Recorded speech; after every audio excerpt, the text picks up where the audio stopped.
Hola, ¿qué tal? Bienvenidas, bienvenidos a una nueva emisión de la Nauce Televisión. Queremos agradecer a todos los que nos han acompañado en las emisiones que hemos tenido hasta el momento. El día de hoy queremos tener una nueva mesa de análisis. Le doy la bienvenida a dos de nuestros integrantes regulares, son el doctor Rafael de la Garza, Andrés Amudio, y le damos la bienvenida a David Islas, un comunicólogo aquí también de la ciudad de Jalapa, quien nos va a acompañar en esta mesa de análisis. Y bueno, platicamos un poquito sobre los temas que queremos tratar. Les recordamos suscribirse al canal, seguirnos en las redes sociales del Náusea TV y bueno, para que siga creciendo poco a poco este proyecto. El día de hoy la propuesta que tenemos para esta mesa de análisis parte de uno de los acontecimientos que se dieron durante el fin de semana pasado y que ha estado en el centro de la discusión política en el aspecto electoral para el caso mexicano y tiene que ver precisamente con el comunicado que sacó el INE o la decisión que tomó el Instituto Nacional Electoral de pues restringir hasta cierto punto los temas que se tratan en las conferencias mañaneras del presidente para que lo podamos abordar desde una perspectiva, digamos, más concreta en ese sentido y posteriormente pasemos a discutir algunas cuestiones que si bien ya perfilamos en el último programa que tuvimos, pues que podamos incorporar algunas visiones distintas sobre la cuestión de las redes sociales, la regulación, el papel que juegan los dueños de estos medios de comunicación en la discusión política. Y bueno, entonces comenzamos con la cuestión del Instituto Nacional.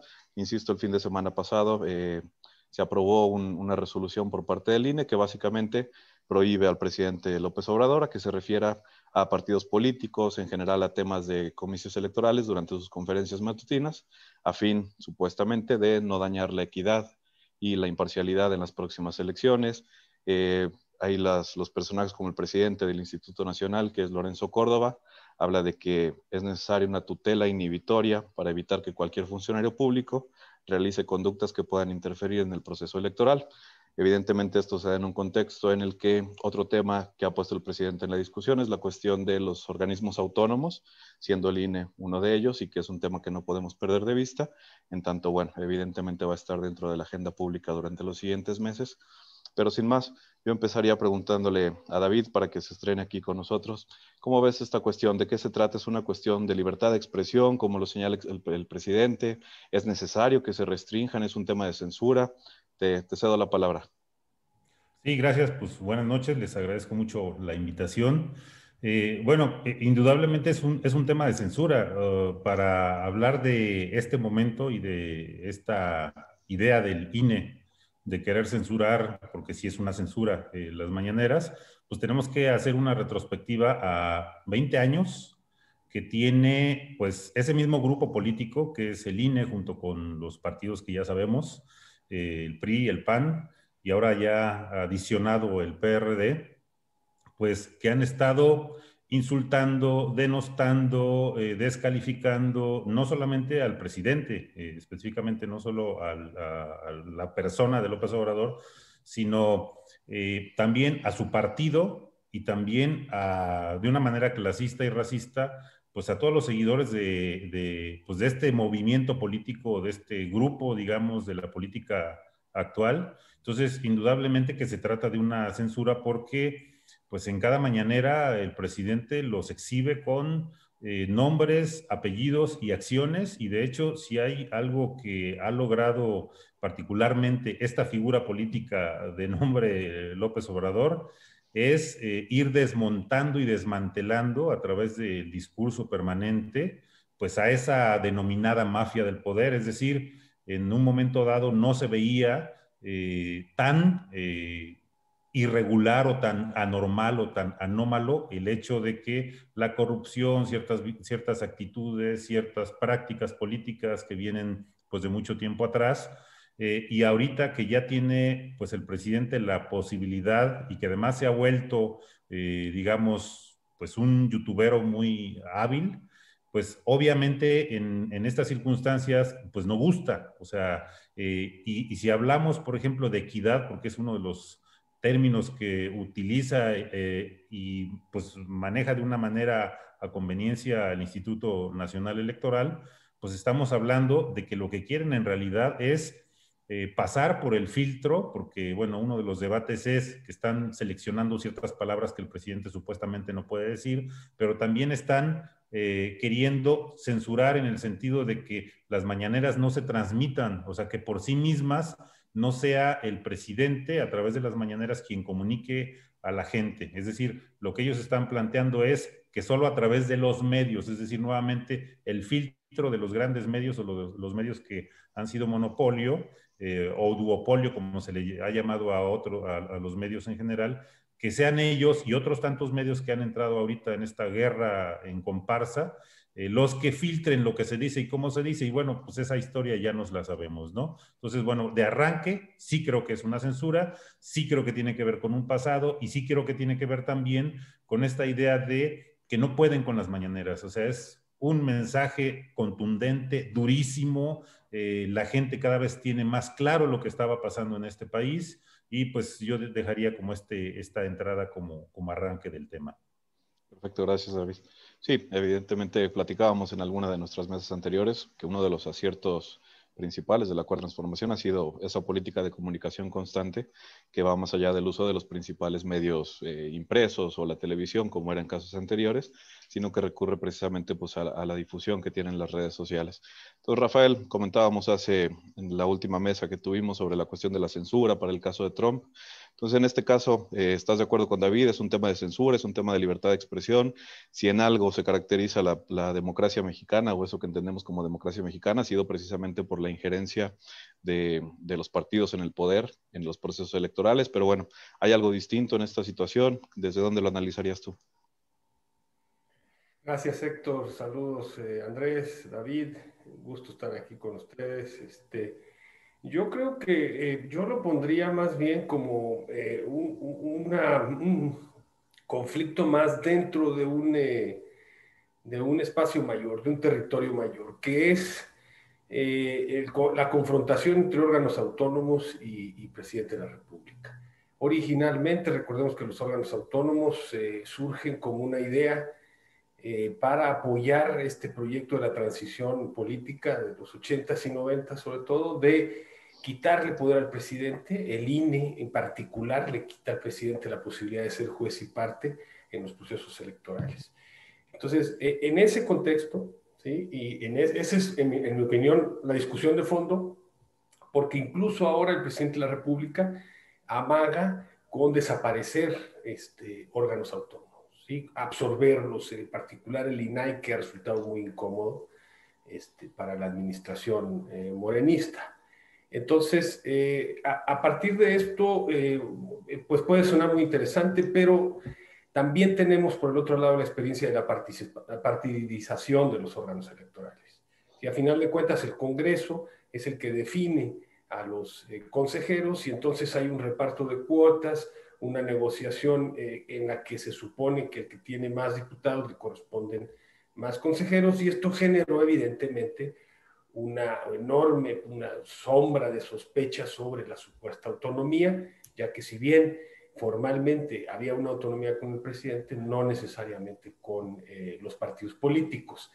Y bueno, además, este es un conflicto añejo desde, recuerden ustedes, nadie gana más que el presidente. Inmediatamente el Consejo Electoral, con Lorenzo Córdoba a la cabeza, se amparó y incluso se detiene este proyecto faraónico que tenía el INE de construir sus instalaciones ex profeso y que evidentemente también tuvo que irse para atrás y después, bueno, Lorenzo dijo que en aras de ¿no? Un discurso conciliador, pero porque evidentemente él no iba a tener ese dinero e incluso la discusión era cuánto dinero le iban a quitar al INE y como decía David, inclusive en las mañaneras se mencionaba ¿no? la cantidad, que eran excesivos los gastos y una serie de confrontaciones que tienen que ver, en mi opinión, con, insisto, esta cuestión de fondo entre el presidente que está tratando de, en aras, según él, de eficientar el trabajo del Estado, centralizar cuestiones que ya se habían descentralizado e incluso se habían hecho autónomas. Entonces, en este sentido, ya es una discusión vieja que ha venido creciendo, ¿sí? Y la correlación de fuerzas, en todo caso, en el INE ahorita, pues es básicamente una correlación favorable al enfrentamiento. ¿Por qué? Porque la buena parte de los consejeros y los que tienen los puestos claves vienen básicamente del sexenio anterior. Entonces, yo creo que esta es una discusión efectivamente que trasciende la cuestión de la censura y forma parte más bien de una discusión precisamente sobre la defensa de la autonomía por un lado y la defensa del presidencialismo por el otro, que es el proyecto de la 4T. Yo lo dejaría más o menos en ese tenor. Gracias, Héctor. Sí, gracias, Rafa, coincido. Y creo que ese es el punto central del análisis, por eso refería yo en la presentación, que es un tema que vamos a tener que volver a discutir eventualmente. Ocurre algo similar con el caso de los fideicomisos, es decir, con la idea de borrar una figura presupuestaria, pues se barrió con un buen número, mientras que al mismo tiempo se dejó funcionando otros fideicomisos que han sido igual de opacos. Entonces ocurre una situación similar con esta cuestión de los organismos autónomos. Yo, por ejemplo, el caso del INAI es evidente que ha servido en parte para investigaciones importantes. Pensemos en la cuestión de la estafa maestra. Pues hay muchos reporteros que dependen del trabajo del INAI y al mismo tiempo una institución que sigue siendo igualmente opaca para restringir información y demás. Entonces, bueno, es un debate que está pendiente y creo que lo vamos a retomar en algún momento. Ahora, el caso del INE es excepcional en ese sentido porque es uno de los hijos de la transición que bien mencionabas. Y como tal, pues todos sus ideólogos o los personajes que han estado dentro de esa institución pues, han respondido a una manera muy concreta de entender la democracia, que no es precisamente la forma de entenderla por parte del presidente, que no tiene nada de autoritario, como algunos lo quieren leer, como que está concentrando todo el poder. Pero tampoco es eso el análisis que creo que sería pertinente, pero bueno, para no intervenir más yo, Andrés, tus opiniones respecto a este tema, ¿desde dónde se puede ir abordando? Sí, buenas noches a todos los compañeros, Héctor, Rafa, David, un gusto como siempre estar acá con ustedes dialogando. Y me parece que los aspectos que comentan ambos realmente exponen lo que sería el análisis de fondo, ¿no? Lo que motiva la pugna, y justamente la pugna sería pues este telón que nos explica por qué el INE está discutiendo si hay una censura parcial o total de la transmisión de las mañaneras.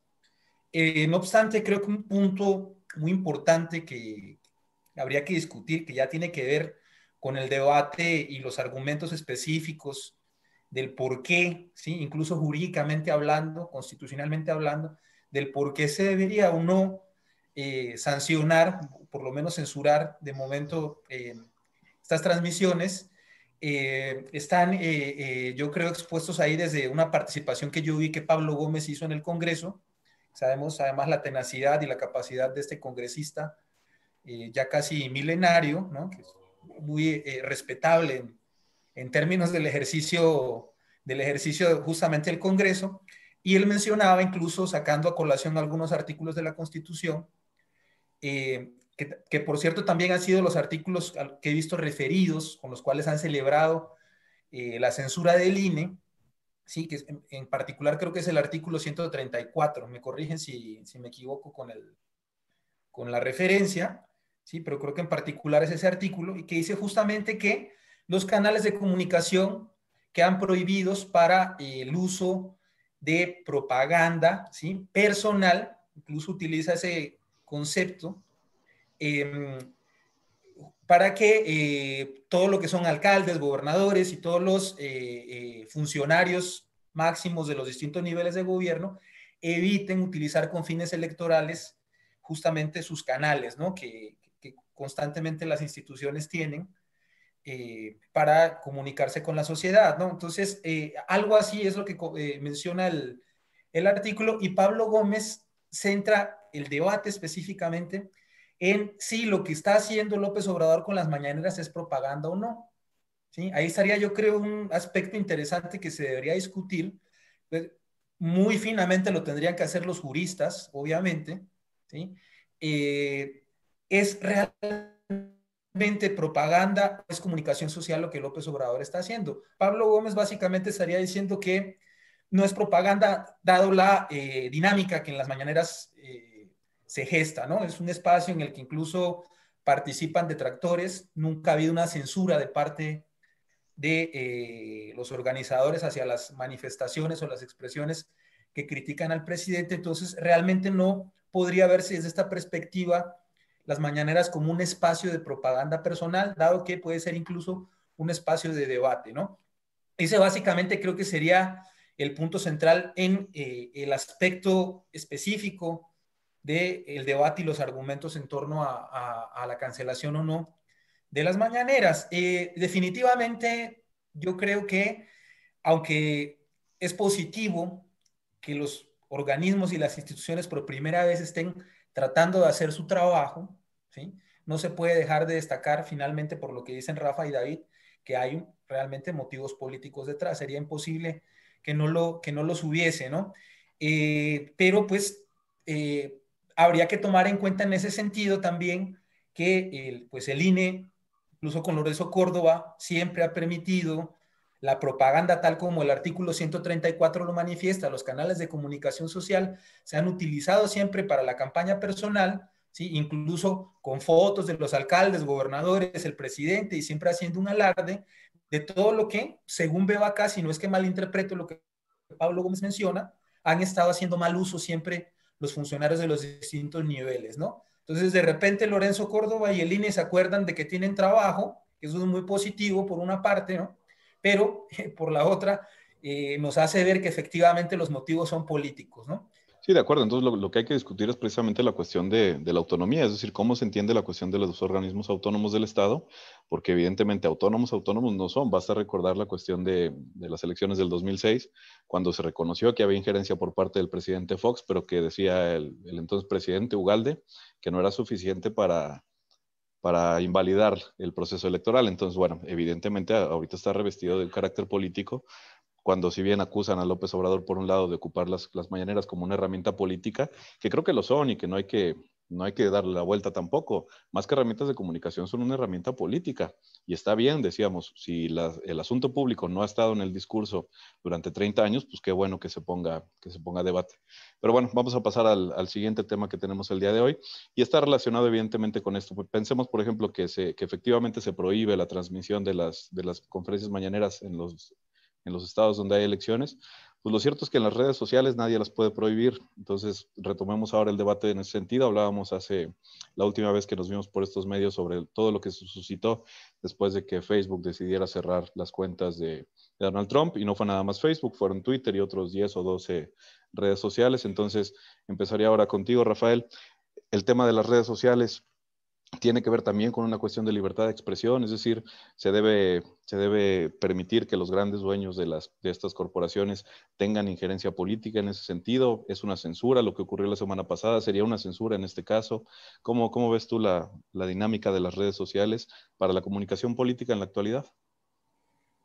Sí, Héctor, yo creo que este es un tema que pues, da para mucho y que le puede uno entrar desde distintas partes. Básicamente, la discusión surge con la cancelación de los mensajes de Trump en Twitter, y ahí básicamente varios jefes de Estado se pronunciaron al respecto. El caso mexicano consideró que era una censura, y en realidad la pregunta aquí es, bueno, o me parece ser que lo interesante de todo este tema es que está abriendo la puerta a una discusión necesaria, que es la regulación de las redes sociales, ¿sí? La pregunta es, bueno, esto no es nuevo, estamos hablando de 10, 15 años en que las redes sociales han entrado a todos los ámbitos, y particularmente en el político, y se ha notado y se ha visto incluso cómo genera desigualdades en la competencia, e incluso manipulación del voto. Y entonces la pregunta es, bueno, ¿y por qué no lo han regulado? Y aquí me parece que la connivencia entre Estado y empresas, entre Facebook y entre Twitter, sobre todo en Estados Unidos, pero también en otros países, le ha permitido al Estado tener acceso a información que no tiene que pagar, que básicamente son las que recopilan Facebook, Twitter y las redes sociales. Y eso le permite, ¿sí?, digamos, tener acceso a información que no le cuesta y que lo acerca a comprender un poco, ¿sí?, las conductas y las respuestas a diversas situaciones, no solo del que genera el Estado, sino que se generan en el contexto social. Entonces, Parece que esta connivencia era lo que estaba de alguna manera retrasando o aplazando la necesidad de una regulación, no solamente en términos de que los mensajes, la censura de los mensajes no sea atribución exclusiva de la empresa, sino que participe el Estado. Yo creo que había la necesidad de tener un organismo que permita que entre Estado, empresas, sociedad civil, que sería el otro sector, pudieran definir, ¿no? Y hacer una censura, si ustedes quieren, acorde con reglamentos y con principios establecidos por la ley. Yo creo que esto sería lo ideal, es a lo que de alguna manera tendríamos que movernos. Entonces, insisto, si no ha pasado es por esta connivencia. Entonces, ahora llama la atención que en el momento en que se censura a un jefe de Estado, ¿sí? Un jefe de Estado que tiene enorme poder porque puede utilizar otras fuentes, además de las disponibles que le da la ley, ¿sí? Surja toda esta discusión cuando sabemos que en las redes sociales te pueden censurar de facto, ¿sí? Es decir, te avientan una manada de bots, ¿no? Y te hacen pedazos, o básicamente la propia empresa te bloquea. Y esto le ha pasado a luchadores sociales en México, yo sé de varios, que de alguna manera, o mejor dicho, de manera inexplicable, la empresa les cancela su cuenta sin posibilidades de apelar, sin posibilidades de argumentar, nada. Y eso a mí me parece que es algo evidente, pero que como no eran jefes de Estado, como no eran personajes poderosos, pues parece que no generó olas en la opinión pública, ¿no? No es el caso ahora con Trump, y yo creo que lo que se puede rescatar de esto es empezar a hablar de regulación de medios, y no solo de redes sociales, sino también de medios convencionales. Y aquí yo creo que el horizonte está planteado por la ley que fue echada abajo por Macri después, la ley de medios en Argentina, en donde se establecen posibilidades para que el sector público, el privado y el comunitario, el social, puedan acceder y tener concesiones no solamente en el espacio de los medios de comunicación normales, sino también en las redes sociales, ¿por qué no? Sí, es difícil tener una empresa como Twitter, pero podríamos tener empresas más dirigidas a sectores que tuvieran la posibilidad de establecer este diálogo. Y esto es básicamente lo que yo quería aportar. Sí, de acuerdo, y es fundamental el empezar a abordarlo. Precisamente la iniciativa en Argentina era una buena propuesta, ¿no? De abordarlo al menos de una manera creativa, de una manera distinta que no se ha propuesto en otros lugares, porque la otra cuestión es pues con la internacionalidad de estas redes sociales, es decir, dónde se va a legislar, quién es el que va a llevar a cabo un control efectivo. Evitar monopolios, en realidad de Sí. eso se trata, porque si no, entonces son muy poderosos y entonces censuran, evidentemente, porque pues no, o no te dejan entrar o te sacan cuando consideran que atentas a intereses afines, ¿no? Sí, la cuestión es efectivamente quién vigila, ¿no? Pensemos en un organismo autónomo, va a ser como el INE, el que va a estar a cargo de la vigilación de las redes sociales. Pues bueno, comentábamos alguna vez fuera de programa, todo el mundo sabemos quién es Greta Thunberg, pero nadie sabe quién es Amir Flores, ¿no? Es decir, activistas los dos por los derechos ambientales, pero con un poder financiero detrás, un poder mediático detrás. Entonces la censura no existe independientemente, o no existe nada más por decisión de Mark Zuckerberg, sino que existe de facto. En este mismo sentido, Andrés, tus opiniones al respecto. Sí, pues hemos venido hablando bastante de este tema que obviamente amerita siempre la reflexión constante y bueno, no es casualidad que estemos retomando el tema a propósito de la censura que el INE impone a López Obrador con las mañaneras, sobre todo después de que el propio López Obrador se manifestara con la censura que que Twitter le hace a Trump.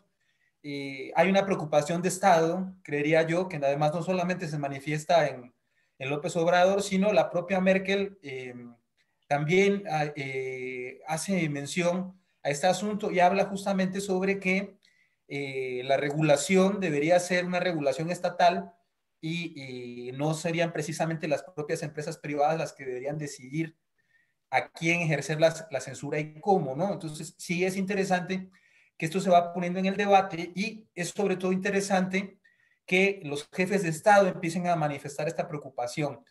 El López Obrador me parece una preocupación fundamental, ¿sí? y es curioso, insisto, en que haya mencionado este asunto justo antes de una censura de una propia institución mexicana, ¿no? Pero, pues, si atendemos el contexto, es fácil ver justamente que López Obrador ha sido incluso desde antes de ser presidente, siempre un personaje que ha tenido que luchar en contra de toda la propaganda mediática, ¿sí?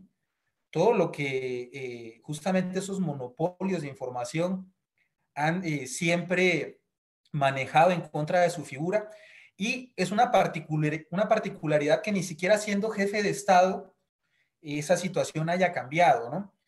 ¿Por qué comento esto? Bueno, hay un debate, incluso por aquí en algún momento se mencionó, y he visto algunos artículos por ahí publicados en redes sociales, incluso de abogados, que dicen que cuando hablamos de una figura de Estado o del Estado mismo, no deberíamos hablar de libertad de expresión, ¿sí? Desde mi posición filosófica nunca he sido partidario de las generalizaciones, eso me parece metafísica, aunque habría que explicarlo eso en otro contexto filosófico, ¿sí? Pero me parece metafísica en el sentido de que un principio nunca puede ser justo con las particularidades y las contingencias de un fenómeno.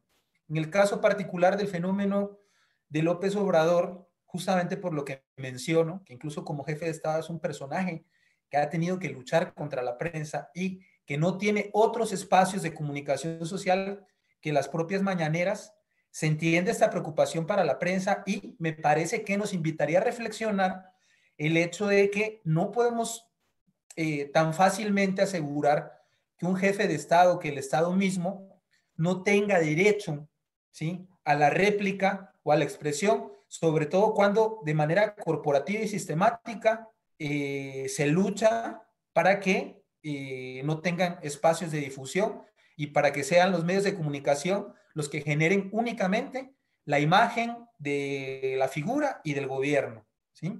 Esta es una preocupación que ha manifestado mucho ya Rafael Correa desde hace años, que viene mencionando este asunto de la regulación de los medios, y también que nos invita un poco a reflexionar sobre la cuestión de que los jefes de Estado no tienen todo el poder, ¿sí? Entonces, en ese sentido, creo que habría que replantear ese debate, ¿sí?, cuando estamos ante un gobierno que es débil en el sentido de que no controla poderes fácticos como los sectores empresariales, o que no tiene una relación fuerte con los sectores empresariales y mucho menos con la prensa, ¿sí? Ahí habría que reflexionar si efectivamente lo justo es seguir otorgándoles el mismo estatus y decir que el Estado o sus figuras no tendrían por qué tener una defensa en cuanto a sus posibilidades de expresión. Sí, coincido. Y sobre todo en un contexto como el que vivimos actualmente, digo, lo cierto es que restringir las mañaneras en un afán de equidad, supuestamente para la participación, pues lo cierto es que dejen indefensión al gobierno de López Obrador frente a todos los medios de comunicación tradicionales. Ahora, la otra parte también es cierta. López Obrador ejerce no solamente su libertad de expresión, sino ejerce un poder de censura indirecto, si ustedes quieren, o fáctico, pero pienso en ejemplos muy concretos. El caso de oposiciones al Tren Maya, a los proyectos como el proyecto Integral Morelos, él la silencia de manera automática. Hoy se le planteaba en la mañanera la posibilidad de abrir la discusión sobre la despenalización del aborto, y su respuesta inmediata es siempre consulta popular, cuando no es un tema de consulta popular. Pero bueno, David, tus últimas reflexiones en este sentido. Pues miren, precisamente hace ya algunos años, a mediados de los 90, salió un artículo que me interesó mucho que hablaba del nuevo modelo de la comunicación, que es un modelo, a diferencia de todos los que habían existido por mucho tiempo, que son muy verticales. Manuel Calvelo Ríos, que es un teórico argentino que ha trabajado de hecho con el tema de la comunicación popular o la comunicación comunitaria.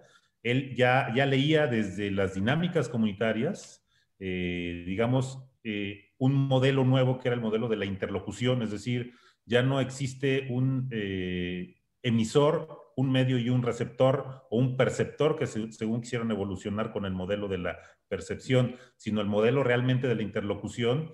Y de hecho, él no lo enfocaba de manera específica al tema de las redes sociales y el Internet, pero al clavo con el modelo en que comunitariamente la gente interactúa. Es decir, en las redes sociales, pues resultó que el modelo de la interlocución, pues sí o sí empezó a funcionar. Es decir, cualquiera, si quería mentarle la madre a quien sea, a un político, interpelarlo, etcétera, pues es un asunto que había toda la libertad para hacerlo, ¿no? Entonces, la gente empezó a tener esa posibilidad y solamente recordando qué es lo que ha sucedido con pues las redes sociales y el Internet, que no solamente es si la propia empresa, digamos, de redes sociales, que puede ser Facebook, Twitter y las demás que haya, tienen ya ahorita un poder, como le llaman ahorita, ¿no? La cibercracia, que es un término que se está utilizando ahorita mucho. También es una cuestión de lucha permanente y constante. Yo no creo que ni regulaciones o desregulaciones sean digamos, una base o una garantía para que existan o dejen de existir la censura. O sea, esta es una batalla de la humanidad desde la propia comunicación humana básica, en la que hay siempre sectores o grupos, generalmente los que están ejerciendo un poder económico, político, religioso incluso, son quienes han estado, digamos, en esa búsqueda de censura.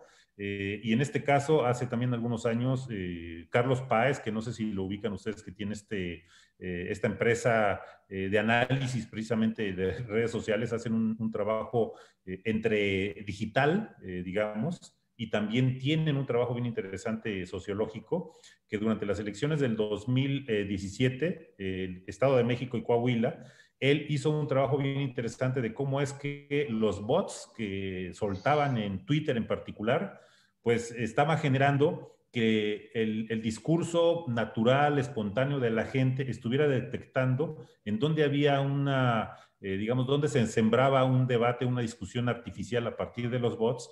Entonces él en una gráfica ejemplificaba cómo la gente, así como sucede en las manifestaciones, que hay estos protocolos de que ante un violento todo el mundo se abre, en las redes sociales, con un trabajo que hizo él bien interesante, sucedía lo mismo. Es decir, la propia gente regulaba el debate público cuando había algo que era artificial o algo. O sea, finalmente yo creo que la capacidad y la inteligencia humana difícilmente va a ser controlada por medios de comunicación, por empresas, o sea, de que hay una censura, sí hay una censura.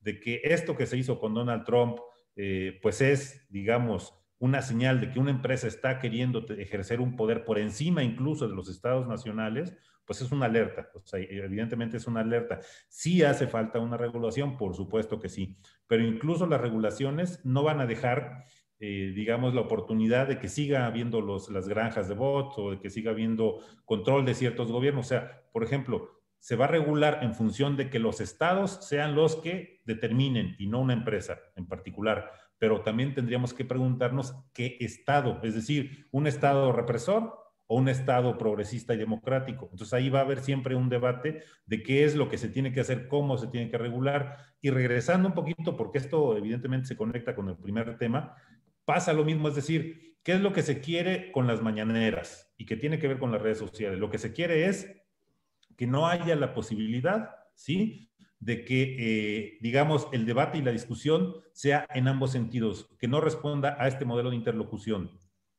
porque en el debate, pues están perdiendo. O sea, evidentemente, sobre todo porque estamos viviendo una época en que con mayor intensidad, con mayor detalle, los medios de comunicación están generando espacios en donde la gente ya está pudiendo decir lo que antes no se podía decir.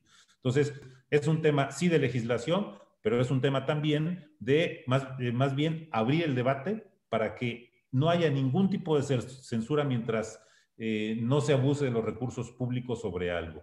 Y creo que el tema de las redes sociales, en este momento, va a generar un debate muy amplio a nivel mundial, como ya se está viendo, y cada vez creo que va a ser mucho más específico el trabajo que se va a hacer de legislación.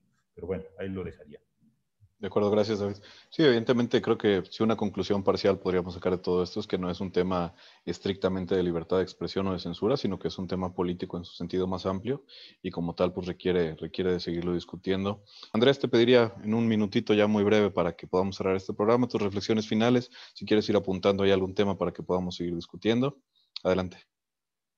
Claro que sí, Os, a propósito de las conclusiones y seguir abriendo debates y temas para la reflexión, pues hay que ver justamente el papel que ha estado teniendo en estos días la comunicación social que se efectúa en las mañaneras, sobre todo con respecto a las tensiones que hay con Estados Unidos a partir ahí del caso de Cienfuegos, ¿no?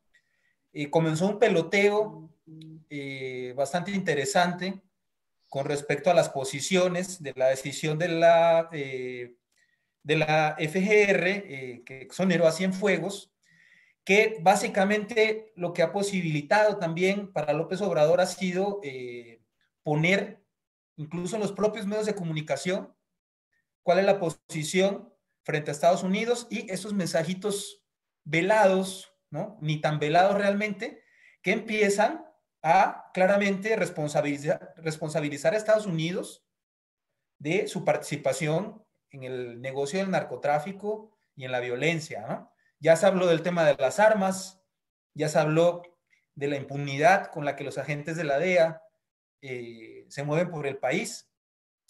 Ya se hizo una regulación a propósito de eso y todo se ha hecho justamente en la mañanera, ¿sí? Que se menciona en la mañanera lo posicionan los medios. Proceso, por ejemplo, que es uno de los medios más leídos, ha estado replicando absolutamente todo lo que López Obrador ha estado diciendo al respecto, ¿no? Entonces, es bien interesante porque si no estuviesen estos espacios, justamente en estos días, imagínense la censura, ¿no? ¿Qué medios realmente replicarían la posición de López Obrador frente a la propia posición de Estados Unidos con este tema tan álgido que además va a evolucionar? Bueno, y que sería interesantísimo que pudiéramos abordar también, por lo menos en este sentido, ¿no? Gracias, Andrés. Sí, de acuerdo. David, igual te pediría yo un minutito con tus últimas reflexiones para ir cerrando.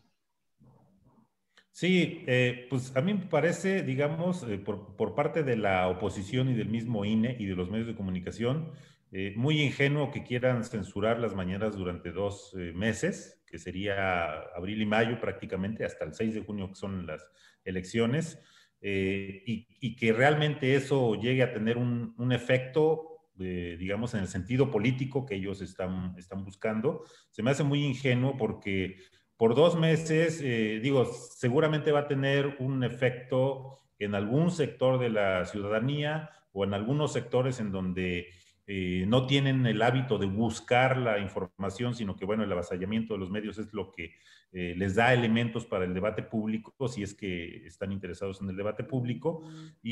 Pero al mismo tiempo, eso de los 2 meses en los que sí o no se va a realizar completa o transmitir completa, sino que va a ser a través de los medios.